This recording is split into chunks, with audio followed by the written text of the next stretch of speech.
Hello everyone, how are you? Hope all well.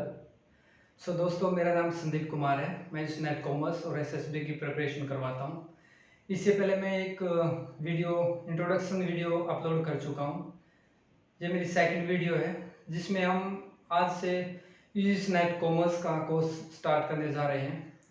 सबसे पहले बात कर लेते हैं कि इस नेट होता क्या है और ये करने के बाद हमें क्या मिलने वाला है।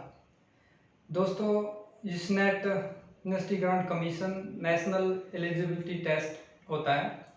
ये हाफ ईयरली कंडक्ट किया जाता है जून एंड दिसंबर में by NTA national testing agency के द्वारा। और इसके क्वालिफाई करने के बाद हम all over India assistant professor बनने के लिए एलिजिबल हो जाते हैं। तो आज के इस वीडियो में हम यूसनेट कॉमर्स का कोर्स शुरू कर रहे हैं। तो इसमें हम यूनिट नंबर 1 से स्टार्ट कर रहे हैं।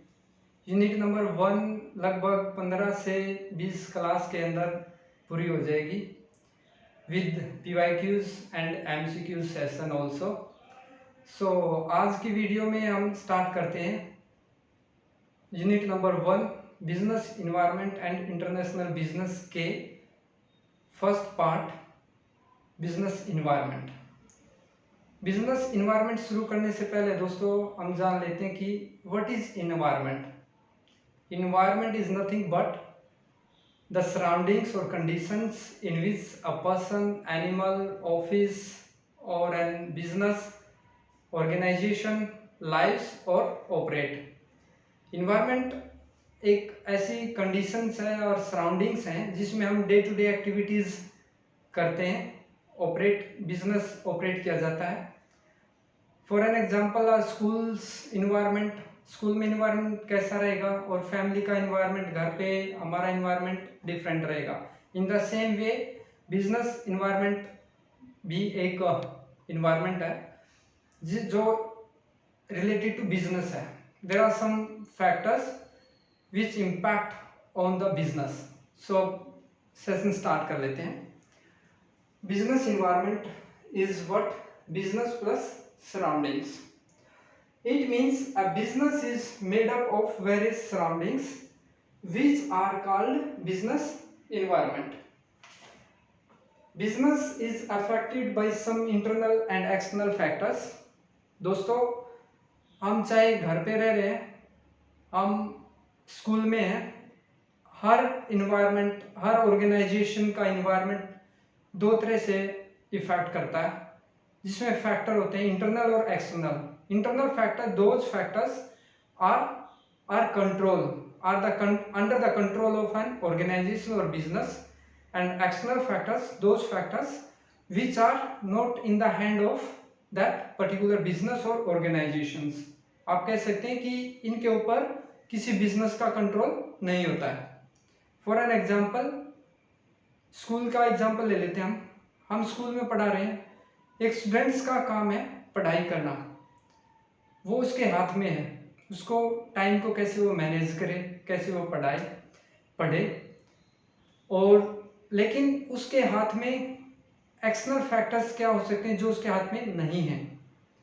फॉर एग्जाम्पल, वो एग्ज़ाम देने गया, हो सकता है गवर्नमेंट की एजुकेशन पॉलिसी में कुछ चेंज आ गया हो, ऑब्जेक्टिव के प्लेस पे सब्जेक्टिव पैटर्न चेंज कर दिया गया हो।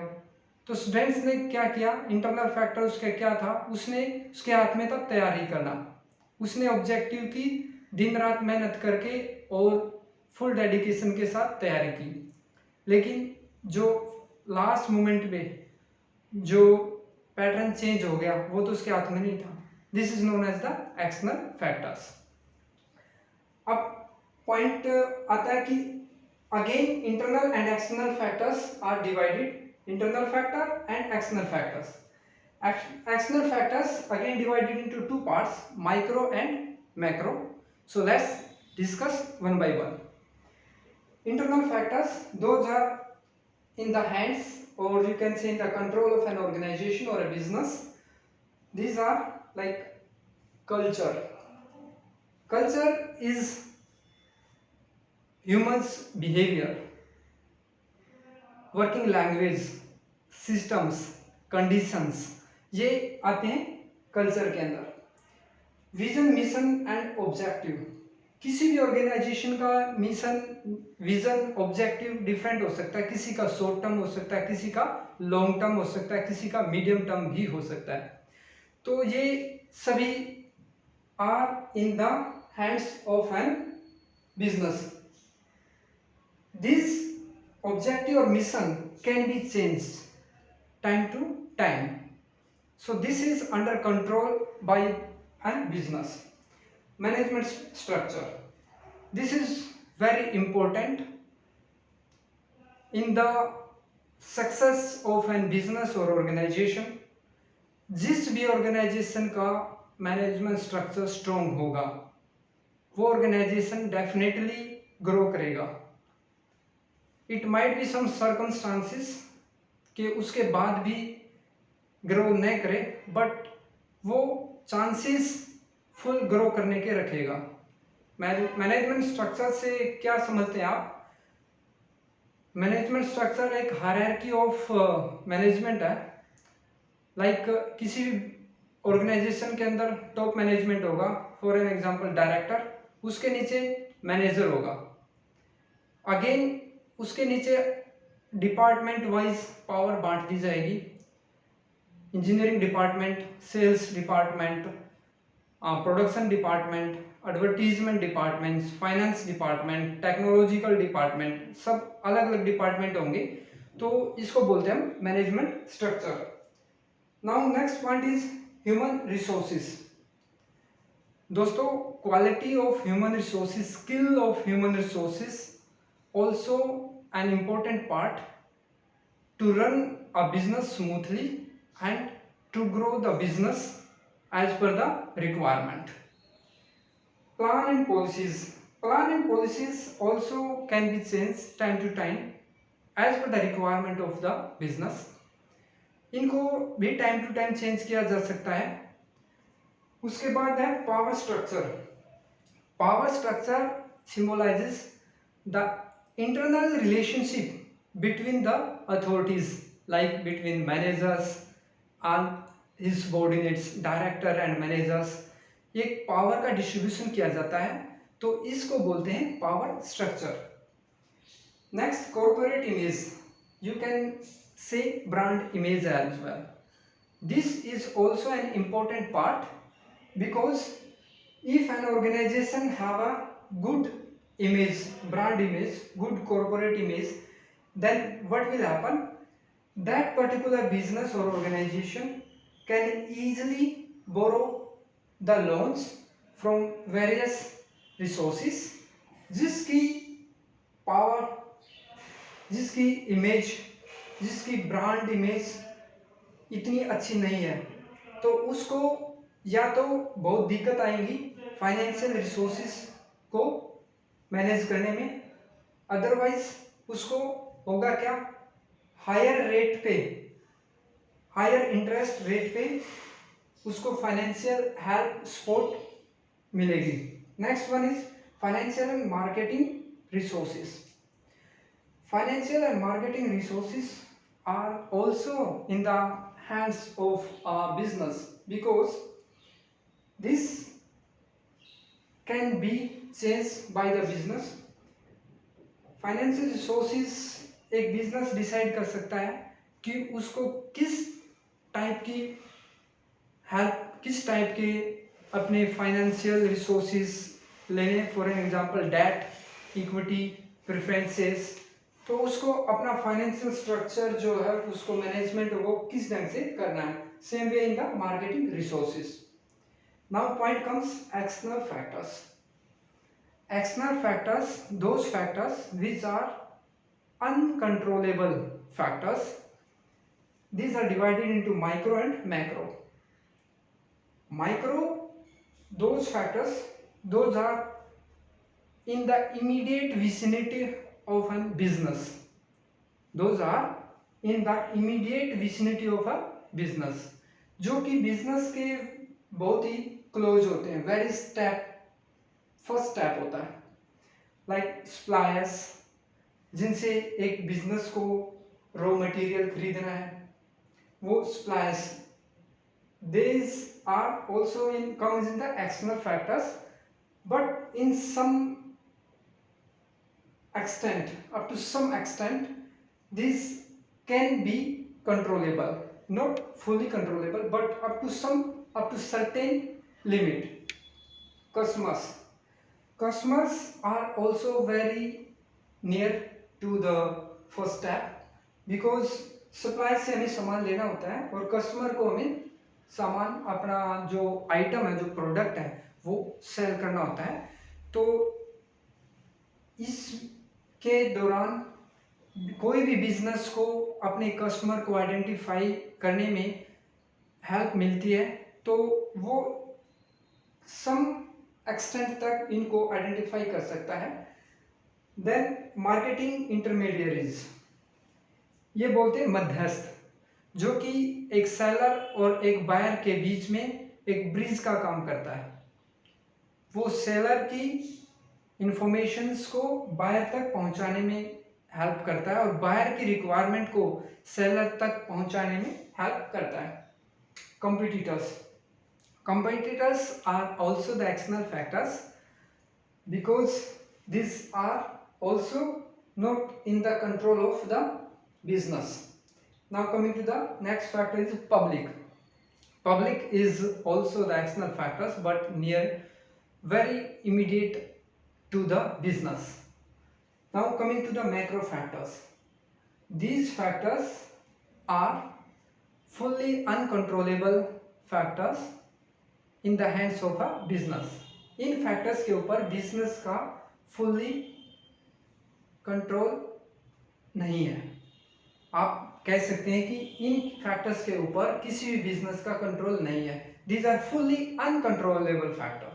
These are fully uncontrollable factors. These factors comes like economic factor, economic environment. Economic environment में क्या आता है? बिजनेस की प्रॉफिट, नेक्स्ट इन्फ्लेशन रेट क्या है, BOP, balance of payments, interest rate of the banks which is decided by the RBI, economic policies made by the RBI. These are fully uncontrollable factors. Next, political environment. This factor is also very important. जिस भी country के अंदर political stability होगी, उसके अंदर जो businesses होंगे, उनकी जो बिजनेस ओनर होंगे, उनकी माइंड अप्रोच सिंगल माइंडेड होगी, बिकॉज जिस कंट्री के अंदर पॉलिटिकल स्टेबिलिटी नहीं है, अब आज एक सरकार है, नेक्स्ट योजना में दूसरी सरकार आ गई, उससे नेक्स्ट योजना में नेक्स्ट सरकार आ गई, तो उस कंट्री के अंदर जो पॉलिटिकल इन्वायरमेंट है वो स्टेबल नहीं होगा। कोई फॉरेन कंपनी भी ऐसे कंट्री में इन्वेस्ट करने से काफ़ी बचती हैं। रीज़न बीइंग यही है कि वहाँ पे पॉलिटिकल रूल्स रेगुलेशन चेंज होते रहते हैं।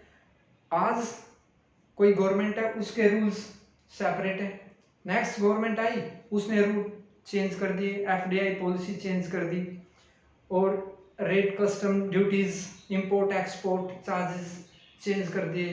तो उस कंट्री में सभी जो बिजनेस इन्वायरमेंट है वो अनस्टेबल होता है। Next, technological environment. This environment is very important for a business to run smoothly in a healthy manner. Like आज कुछ टेक्नोलॉजी है, नेक्स्ट ईयर टेक्नोलॉजी चेंज आ गया, अपडेशन आ गया। जो बिजनेस इस अपडेशन के साथ अपनी टेक्नोलॉजी, अपनी मशीन्स, अपनी सोचने की शक्ति, अपने रिसोर्सेस को चेंज कर देगा, लाइक ह्यूमन रिसोर्सेस। आज टेक्नोलॉजी कुछ है, नेक्स्ट टेक्नोलॉजी अपडेशन के साथ आ गई, तो उस बिजनेस को उस लेटेस्ट टेक्नोलॉजी के अनुसार या तो अपने ह्यूमन रिसोर्सेस को ट्रेंड करना होगा, otherwise new recruitment, new selection according to the latest technology company को करना होगा। Next, legal environment. Legal environment is also playing a vital role, जिसको हम बोल सकते हैं बहुत ही इंपॉर्टेंट है। जो लीगल पॉलिसीज हैं टाइम टू टाइम चेंज होती रहती हैं, तो एक बिजनेस को भी अपने इन्वायरमेंट को up to the legal policy के साथ चेंज करना होगा if that business want to grow in a positive manner. Next, natural resources, natural environment.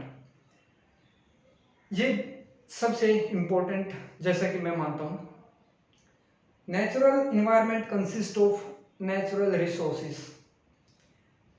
आप बिजनेस करना स्टार्ट कर दिया आपने, आप चाहते हैं कि मैं एक ये मार्कर बनाऊं, और इसको बनाने के लिए सबसे पहले आपको क्या चाहिएगा, इसका रॉ मटेरियल। यदि आपके पास रॉ मटेरियल ही नहीं है, या तो आपको रॉ मटेरियल की कॉस्ट बहुत ही हैवी कॉस्ट के साथ आपको परचेज करनी पड़ रही है, या तो रॉ मटेरियल आपको सफिशिएंट क्वांटिटी में और टाइम पे मिल नहीं पा रहा है, सप्लाई नहीं कर पा रहे, तो आप क्या अपने प्रोडक्ट को बनाने में एफिशिएंटली आप अपने टारगेट तक पहुंच सकते हैं? नहीं, कभी नहीं। यदि पहुंच भी जाएंगे तो आप उस बिजनेस में अपने आप को ज़्यादा दिनों तक टिका नहीं पाएंगे। रीज़न भी, आपका जो रॉ मटेरियल है उसकी सफिशिएंटली और टाइमली रिक्वायरमेंट आपकी पूरी नहीं हो रही है। तो नेचुरल रिसोर्सेज जो है comes under the natural environment. Next come global environment. Global environment means like the organization which runs at the global level, like WTO, World Trade Organization, IMF, World Bank, SAARC, G20, all these are known as global environment. ये organization time to time up to the some extent or for the requirement of the change of the technology, ये organisation अपनी policies में सब modification करते रहते हैं, और ये मॉडिफिकेशन जब ये ग्लोबल लेवल पे होता है तो हर एक कंपनी को, हर एक बिजनेस को फॉलो करना होता है, which are not totally in the control of a business.